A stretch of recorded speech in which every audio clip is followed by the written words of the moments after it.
David dances, showing us to be crazy about God. After they parked God's Holy Ark of the Covenant, something fun happened. The house where they left the ark was blessed, blessed, blessed. That means good stuff started happening to that man and all his family. After 3 months, David heard about this, and he knew he had to go get that holy box. God's glory was with it, and he wanted God's glory with him and the people of Zion. He saw the value of God's blessing and glory, and he wanted it close, close, close. So David decided to try again to bring God's holy box to Zion. But this time, he asked God about it and found out how to do it right. He realized that God's instructions were that the ark should have been carried by the priests. David thought, no more wondering why Uzzah died. We were disobeying God's command.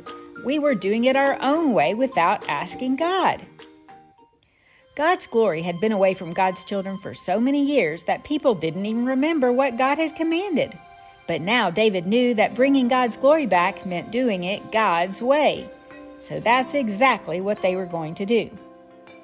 David gathered together the priests to carry God's holy box exactly the way God said in his instructions to Moses.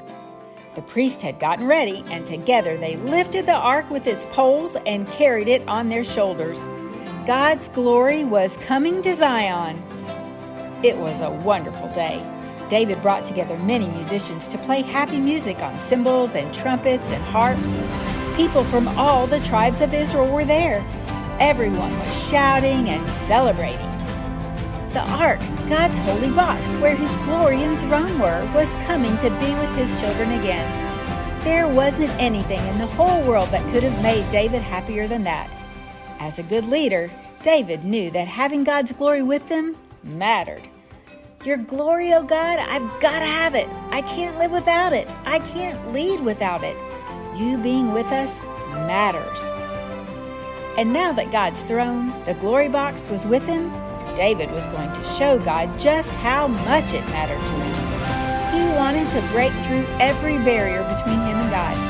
He craved God's glory and presence, and he knew that good leaders have to be completely abandoned to God. David clapped his hands, jumped for joy, and started dancing, dancing, dancing. You can stand up and dance with David if you want. To God, his God, who was full of love that endured forever. My soul thirsts for you in a dry land where there is no water. God, his God, had led them out of Egypt. David threw off his kingly robe and spun around with his arms stretched out. I will thank the Lord with all my heart. I will tell about all your amazing deeds. God, his God, had given them his laws. David thrust his hands to heaven as high as he could reach.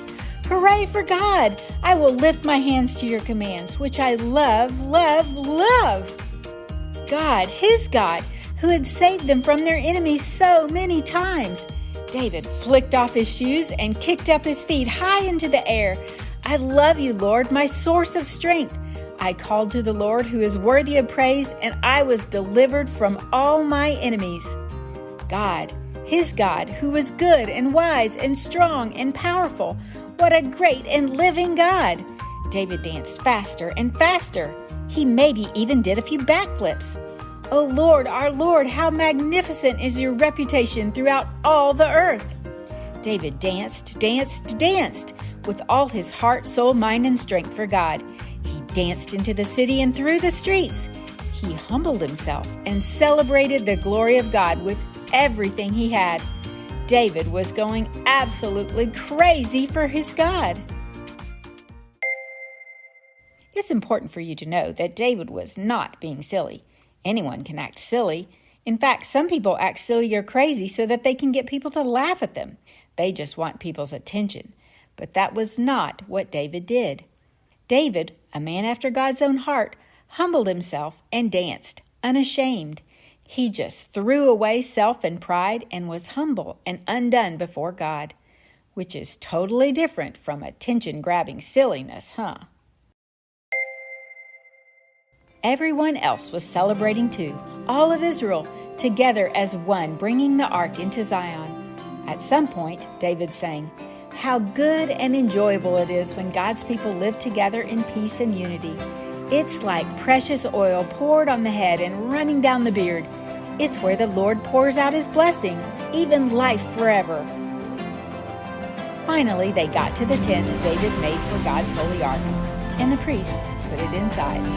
They offered sacrifices to God and sang to Him. David gave gifts to all the people and blessed them. David also chose men to take care of God's holy box, and he chose more men to devote their time to praising God with music. After that, David headed home to bless his own household.